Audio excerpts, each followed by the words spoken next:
Hey folks, my name is Jen, and today we're going to do a book tag. So I'm a little bit late coming at this book tag. It's the mid-year book Freakout. I can't remember whether or not I did it last year, but I figured might as well do it this year, and it's honestly better late than never, right? So I don't quite remember who created it, but I will look that up and I will post the information down below as per usual. So let's just get into the tag itself, and let me know you guys' answers down below, or if you filmed your own video, hey, let me know about that too and I'll go check it out. The first question is, what is the best book that you have read so far this year? And for me, I think honestly, one of my answers is going to have to be Fan Service by Rosie Danan. As you can see, I am currently in my third reading of it this year, which is completely unheard of for me. This is a new experience where I've read the same book this many times in 1 year. It's including this many times within a couple of months is absolute insanity. But yeah, I loved it the first time, loved it the second time. I am really loving it this third time. I am taking a little bit slower than I did the other couple of read-throughs I did, but there's just so much to love about this. I'm sure I didn't really talk about my second reading of it because it was the only book I read that particular month, but I think whenever I do my July wrap-up, I'll have a little bit more to talk about when I read this. But you're wondering what's going to be on my top reads of the year, this is going to be on there. Second question is, what is the best sequel that you've read so far this year? For that, I'm going to have to talk about the Lady Hardcastle series by T.E. Kinsey. This, of course, is book 1, so it's not technically a sequel, but I have been reading the rest of the series. I really love book 1, but yeah, I've been reading the whole series this year. I am currently on book 10. There are 12 so far this year, or rather, I don't think book 12 has come out yet. I was only able to get like 9, 10, and 11 recently. Yeah, I'm loving it. Like, this series is so much fun. It's really entertaining. It deals with a lot of historical things that are fascinating, both because they're just interesting things to me, topics and pieces of history, but then there's also the fact that I get to geek out a little bit because it's some things that I have already heard about based on other things that I've read or podcasts that I listen to about different time periods. So it's just a lot of fun, and I don't know, they might be the only sequels that I've read so far. Nope, I have read one other sequel this year. But yeah, I think they're the best of the sequels that I read this year is for this series, because I keep coming back for more. Third question is, what is a new release you can't wait to read? That one's slightly complicated because a new release I can't wait to read would probably be Time After Time, which I have started reading, but I haven't gotten that far in it because I've been distracted by other books. So I'm like really excited to continue reading through it, because it involves, like, if not time travel, it's at least going between alternate timelines with maybe a little bit of some reincarnation thrown in there, which is always fun.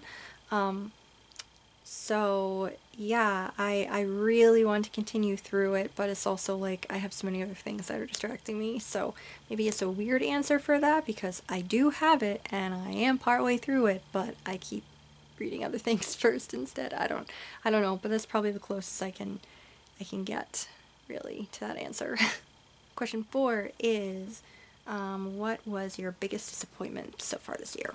So for this one, I think it's probably going to be Good Stuff by Jennifer Grant. This is a memoir that she wrote about her life growing up with her father, Cary Grant, the actor.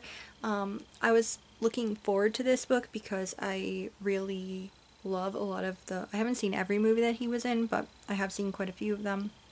I really love his acting and find him to be an interesting dude. I have not watched the, like, what is it, movie or show about his life yet because I wanted to read this memoir, and I also have a biography about him. I wanted to read those first, just before I really started watching other stuff about him. But this, I was hoping to love this so much, and while it is pretty charming, it also just felt very braggadocious, the word I'm looking for. I feel like it's not. Is that even a word? Am I using it correctly? It's just very, it feels very braggy. It feels like very like, oh, this is how we lived because we're so rich and privileged kind of like thing. I'm sure that's not what she was going for, but that's just kind of how it came across, and I'm just kind of over that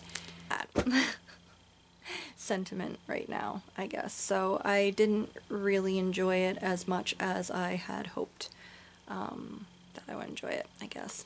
But if that's my biggest complaint so far this year, that's pretty good, I guess. Question 5, what is an anticipated release you're really excited for? So for that question, it would be the latest Morgan Crow book. I have been waiting for this. Feels like the date has been pushed out a couple of times. I am extremely excited. I can't wait to read that book. Not only because I can't wait to dive into this world again, and I really want to reread the other books so I can get ready for that one, but also because it sounds like we're going to be getting more information about Morgan's background and her family and stuff, which is very fascinating. I'm very jazzed for it. Question 6 is, what was your biggest surprise this year? Again, fan service. I have talked about this before, but I knew that I was going to probably like this story just based upon the synopsis of a guy who used to star on a supernatural television show, whose career has kind of gone off the rails, and he ends up starting to seemingly turn into a werewolf and seeking the help of a young woman who was the moderator of a fan website who hates his guts because she had a bad encounter with him when she was a teenager. This is like years later. This is occurring. So that kind of thing, those shenanigans, the supernatural elements, that little fan supernatural TV element. I was super into a couple of supernatural shows when I was younger, so like all of this stuff, the romance, the spicy bits, all of that, I kind of felt like I was really going to enjoy this book because it sounded right up my alley, but I didn't really expect that many big things from it. I thought it would be a fun romp, and that would pretty much be the end of it. I didn't know how absolutely fucking obsessed I would become with this book. That I would be reading it 3 times this year, that I would not only laugh out loud and cringe internally a little bit at some of the things in here, but I didn't realize how much of an emotional response I would have as well with these characters who are both flawed, who are both healing and overcoming things, and their relationship, how interesting it is, the spicy bits that had me like audibly reacting to things to the point where my husband's like, what in the hell are you reading? Like, I didn't know that I would love this book as much as I have and do. So that would be the biggest surprise of this year. Like, I'm not unfamiliar with romance novels. I'm not unfamiliar with, like I said, supernatural cop shows. I'm not unfamiliar with a fan base either in general. Having been not so much a contributor to fan fiction, but a lurker in fan fiction spaces, a big time reader of them for quite a few years there. So it's just kind of, I don't know, in general, it's just is surprising to me how much I really loved this as much as I did. So anyway, the next question, 7. What is your favorite new or new to you author? So I have two answers for that so far this year. First would be Rosie Danan. Hilarious, spicy, great book. I have another one of her books on my shelves right now, Do Your Worst. I have not read it yet, but I plan on picking that up soon. And another favorite author I have to mention, or I don't know, it feels weird to call someone my favorite author unless I've read a significant chunk of their writing.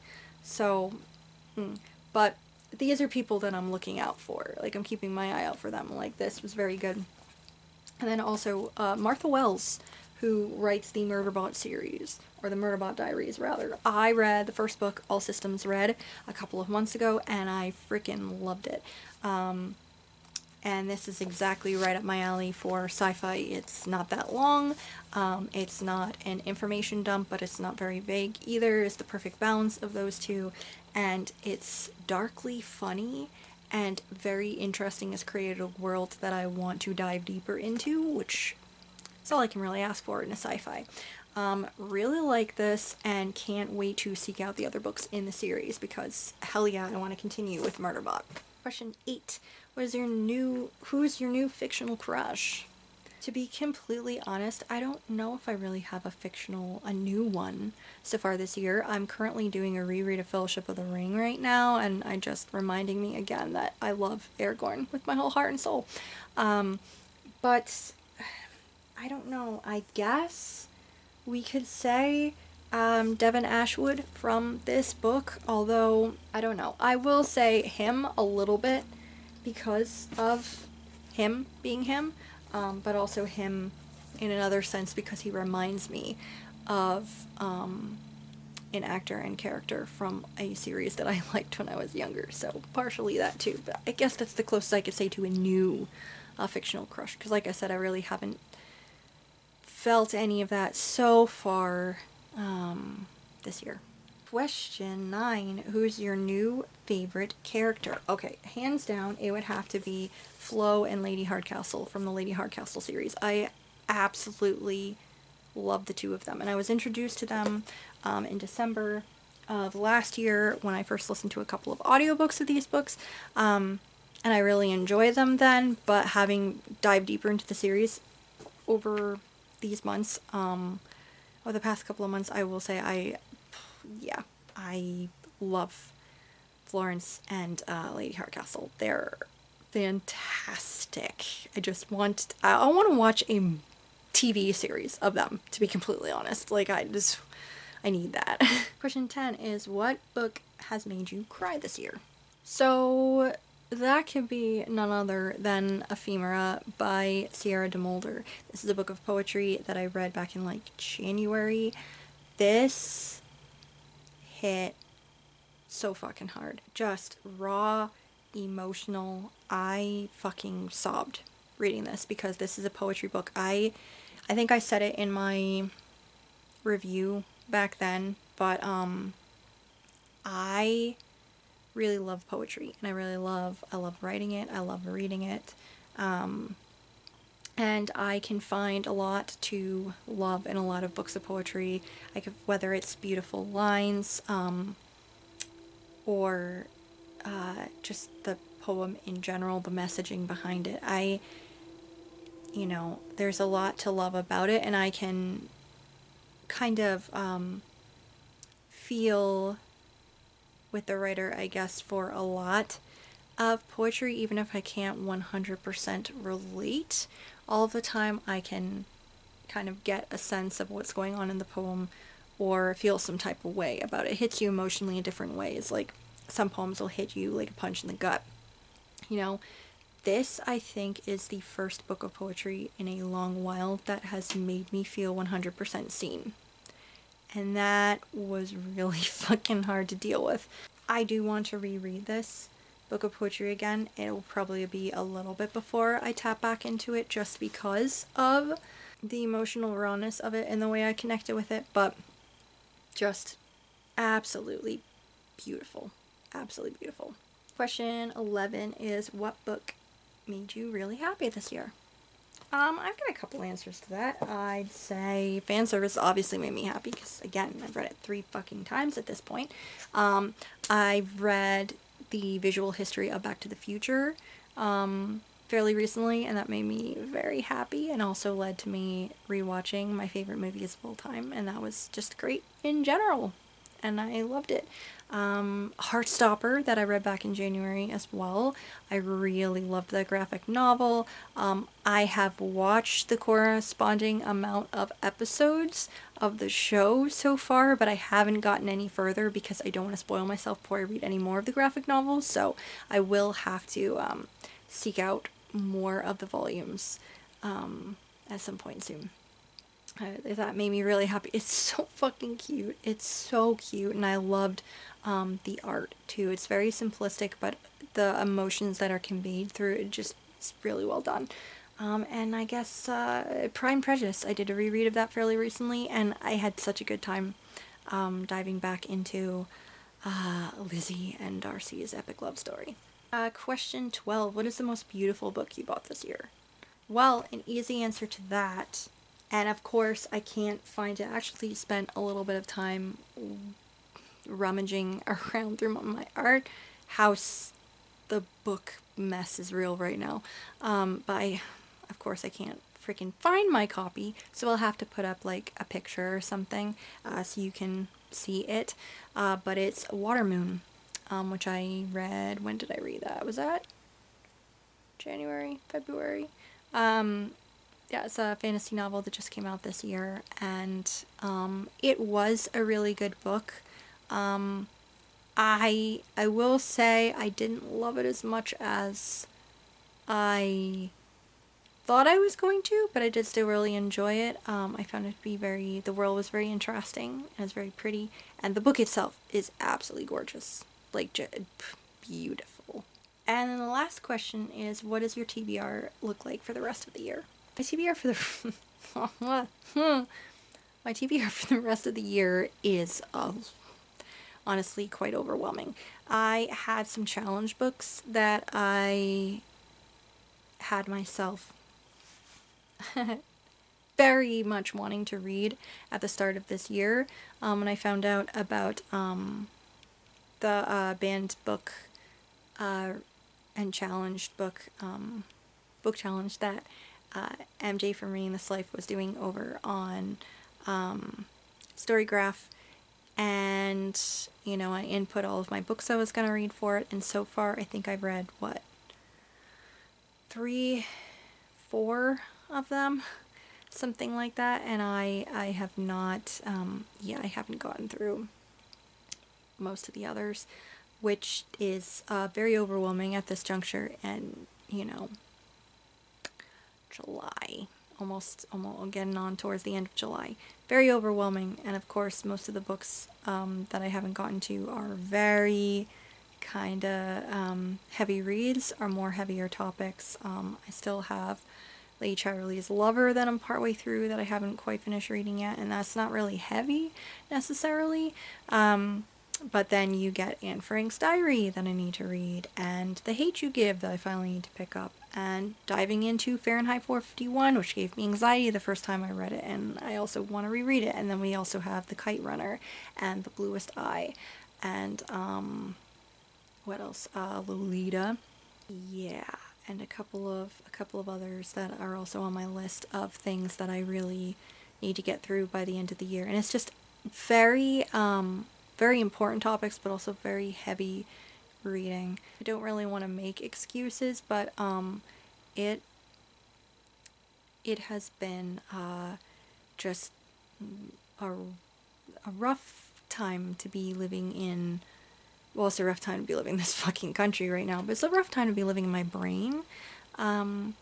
Recently, last year was really hard, and events of this year, I think, just kind of added on to everything that happened last year that I still hadn't completely processed, and it just resulted in me having anxiety out the fucking roof. So getting through books that are a little bit more emotionally challenging have been kind of hard. as of late. But I have been trying to at least push through some of the things that I am in the middle of right now. Oh, Handmaid's Tale, that's another one. I started reading that and then I started feeling myself getting really stressed out. But I'm plugging along, and on the one hand, I want to be kind to myself and be like, you don't have to get through all of them. It's been really tough, you know? Nobody's holding like a gun to your head and telling you that you have to finish these fucking things. But at the same time, I know that I will be ultimately disappointed in myself if I don't give it a good college try. So, I'm gonna try wicked, wicked hard to get through the remaining books. I'm hoping to finish at least one of them by the time this month is over, and then I'm going to try to make some kind of like breakdown schedule for myself of figuring out how to put them in here and there between everything else, even if it's like I read so many chapters in a week of one book and then I just spend the rest of the week getting through books that don't hurt so deeply, and then try to figure out how to get through them in that way, because I want to do this challenge, because it's important, because I want to get through the books, because they are books that I have wanted to read, some of them for a very long time, and also I want to be able to talk with you all about them and share my thoughts and feelings about them, and talk more about the books themselves and maybe like the challenges and banning efforts that are on them, which is disgusting because books are meant to be fucking read and everybody needs to shut the goddamn fuck up about it. Okay? If you don't want to read it, don't read it. Don't take it away from other people, asshole. Yeah, that's what I have for the rest of the year, is trying to focus really hard on those challenge books. There were some other things that I wanted to get through, a couple of their series and different stuff that I wanted to get through, but honestly, I'm at my mental and emotional capacity, so I think we're just gonna focus on my currently partially read books that I'm in the middle of, and then also those challenge books. That's what I'm gonna be focusing on for the rest of the year. And we'll see where I'm at the end of the year, I guess. And that's the tag, you guys. I know I'm pretty late in the game, but if any of you haven't done this yet and you want to, here's your go ahead to do so. I hope you enjoyed. I hope you guys are having a really good July. You know, thank you so much for watching. Thank you for always watching. If you're new here and would like to subscribe, please do so. And I will see y'all next time.